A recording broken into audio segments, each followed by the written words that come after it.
Hey there! In this video, we're going to go into a bit more detail about what the quote operator does in Racket. So recall from lecture that we could create lists using the list function, which takes in an arbitrary number of arguments and then returns a list of those arguments. We also saw that we could use the quote operator as a shorthand for creating these lists. However, the quote operator sometimes behaved unexpectedly.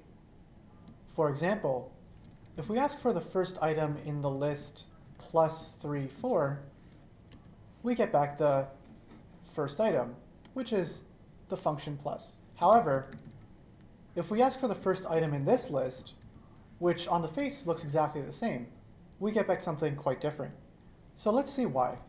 First of all, you should know that the quote operator here is really shorthand for the keyword quote, and that what quote does is that it takes in some expression and then converts that into a literal expression. Now, what do I mean by that? Well, first of all, if what I give quote is just a literal expression, like the literal string hi, then I get hi.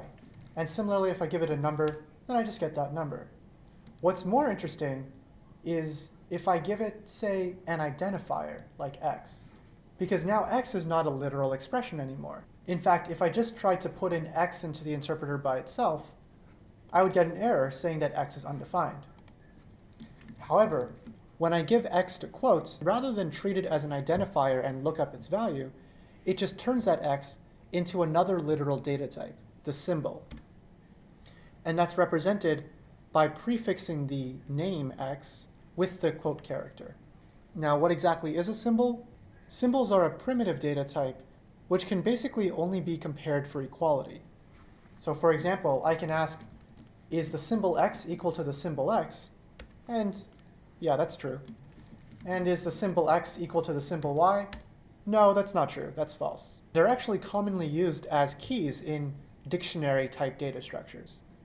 So quote will take non-literal names and then treat them as literals by turning them into symbols.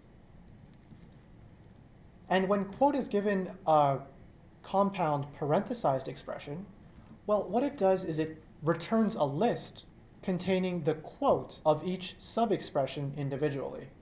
And so that's how we get just the list 3, 4, 5, because we get a list containing the quote of 3, and then the quote of 4, and then the quote of 5. But the quote of each of these things is just the numbers themselves, because they're literals already. However, if we give quote, say, plus 3, 4, well now, this, even though this looks like a function call expression, it's really not. Because what quote is going to do is return a list containing the quote of plus, which is a symbol, the quote of 3, which is 3, and the quote of 4, which is 4. And so if I ask what's the first of this list, I get the symbol plus. And so the bottom line is the quote character is extremely useful when creating lists, and even nested lists of literals. However, if you ever want to use an identifier in a list, or if you ever want to actually call a function inside a list, then the quote will not help you here. Instead, you'll have to use the list function.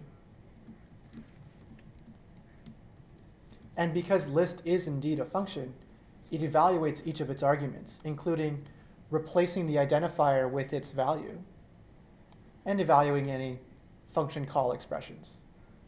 Thanks for watching and have a great day.